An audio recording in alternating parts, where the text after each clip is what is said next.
Hey folks, time to get back to this here. So we're going to start off with a different kind of transformation here. As you can see, we have a transformation that maps the point xy to the point 2x comma 2y. So we have our initial triangle here, one at 1, 3, 2, 5, and 4, 4, and we want to figure out where it ends up. Now, the nice part about this is that it has a very simple rule. We're essentially doubling the coordinates here. So we can go ahead and do that here. We can see that it makes sense that A prime should be at the point 2 comma 6, B prime should be at the point 4, 10, and C prime should be at 8, 8. So we're going to go ahead and sketch that out here, and I'm going to take a bit of time to do this here. So A prime's up here, B prime's at 410, and C prime's at 88. There we are. And now we can see what's going on here. So one of the first things you may note is that, first off, the triangles are certain, unlike the other transformations we've looked at so far, the triangles are not the same size anymore. And if you think about it, it kind of makes sense here because of the way it's set up. You have the 2x and 2y here. It appears that the triangles are similar. Now, I think we can very easily show this here. I think one thing you can try to do is try to figure out the angles here. Or alternatively, you can try to show that the sides are in proportion here. I think you can use the distance formula here, for instance, to show that all the sides happen to be the same length here. In fact, or rather, they have to be in proportion here. You can note that AB here has a length of radical 5, and so does BC's radical 5 as well. AC happens to have a length of radical 10 here.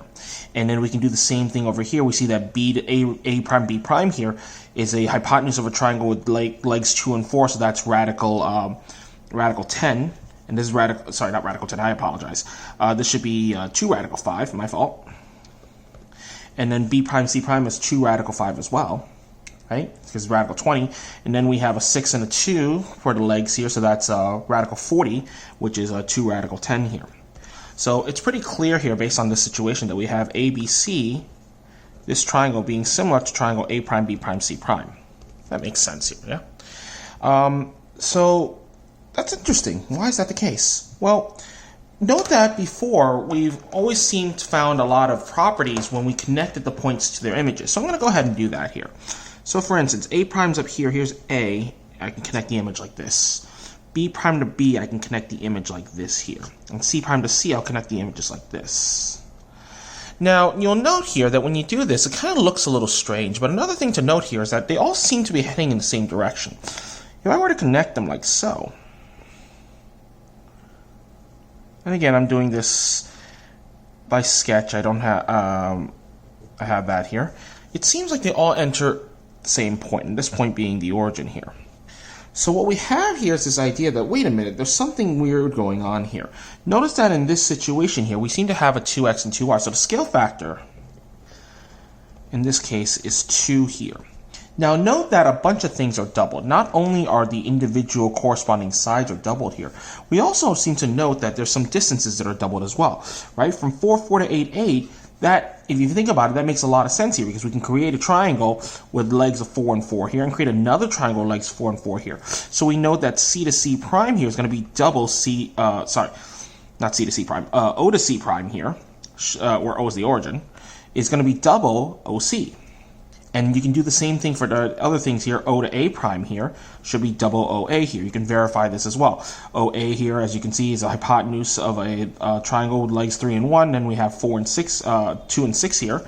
And then OB prime, again, same thing, double OB here. So we seem to have this sort of thing going on. So that's an important thing as well, knowing that these distances are exactly going to be doubled here. So that's going to be an important thing for us as we go here. And this is going to be sort of the motivation behind what we refer to as a dilation here. So we note that we can define a dilation in this fashion. A dilation is a transformation that has a fixed point O. So there can be so just like with the rotation there was a fixed point. Basically, everything revolves around that point. The same is going to occur here with a dilation. Everything is going to grow or shrink based on that point here. So that's going to be our center, and there's going to be a scale factor K. So there's two things: a fixed point O, scale factor P, the match point P, such that. So notice how in this situation here, the most important thing is that we have this sort of thing here where this scale factor, this 2 here, shows up here. It also shows up here in the similar triangles. The important thing we're going to focus on here is this, the fact that these distances are multiplied by the scale factor. That's going to be an important thing here. So we see that's the case. Now, note that in this situation here, we had 2x comma 2y here. We could have very easily taken this and, done a different quantity here. So, for instance, here, notice that these are red, rays that I have here. I could just continue with them. I can just draw them like so and continue them into lines like so, and just do this in the opposite direction here. So here's one, here's another, and here's the third. Let's do that. We can continue it like this, and we can have the lines go in that direction here. So for instance, instead of doing here a scale factor of 2 here, right, where we do everything with 2x and 2y, what if we did negative 2y, right? What if we made x comma y to negative 2x comma negative 2y here? Well, I mean, that shouldn't be too hard for us to do. We can just do the same thing here. We see this sort of setup. Again, now basically all these points are just going to be, we're just going to take these and points and just stick negatives in front of them. So in this case, we have negative 2, negative 6. Here's a prime, or a double prime here, I guess, if you want to do that. B double prime is at negative 4, negative 10 down here.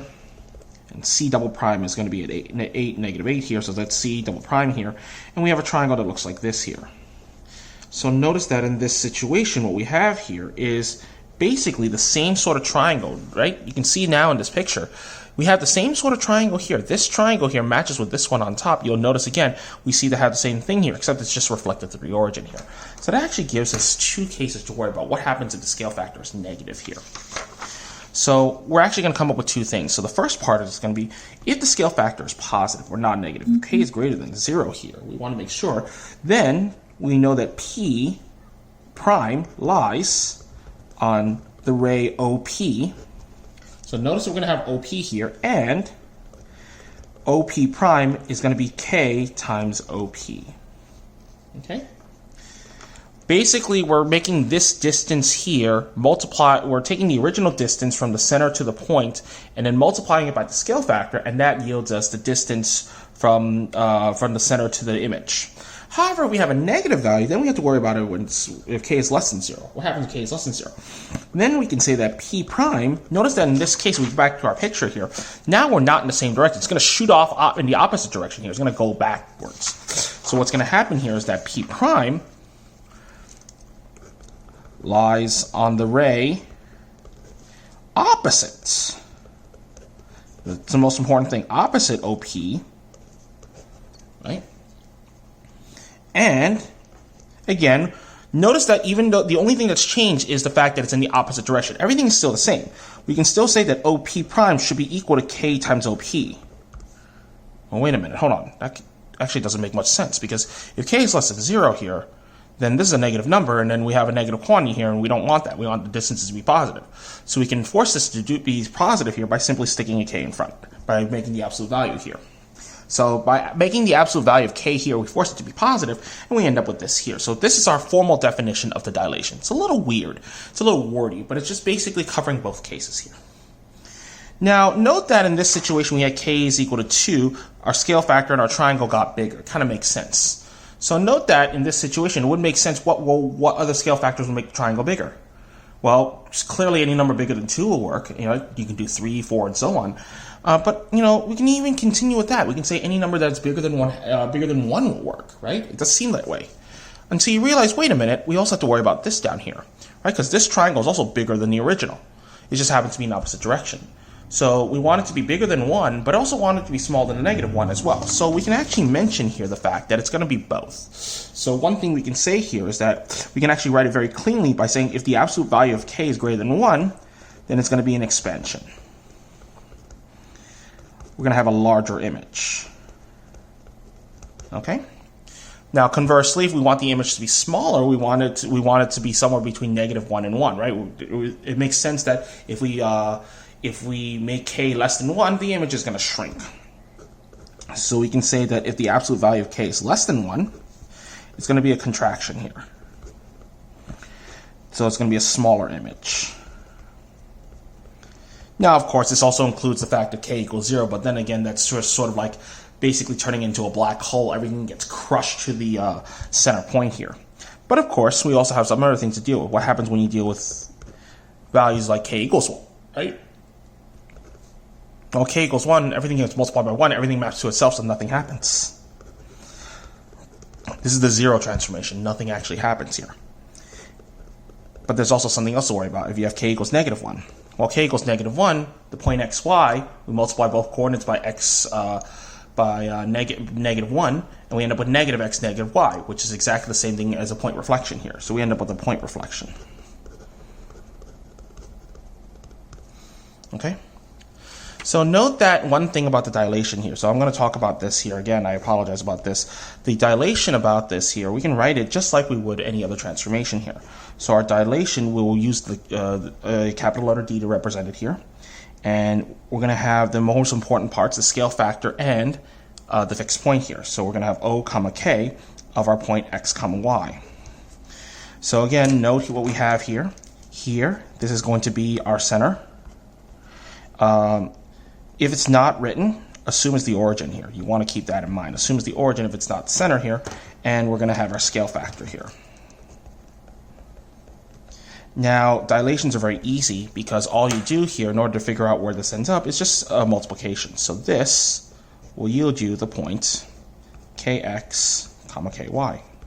And that is going to be what we would need for dilations. Most of the time, the dilations will be around this, will be centered at the origin. However, you may have situations where the dilations will be centered at places that are not the origin, and that's something we'll explore in the examples.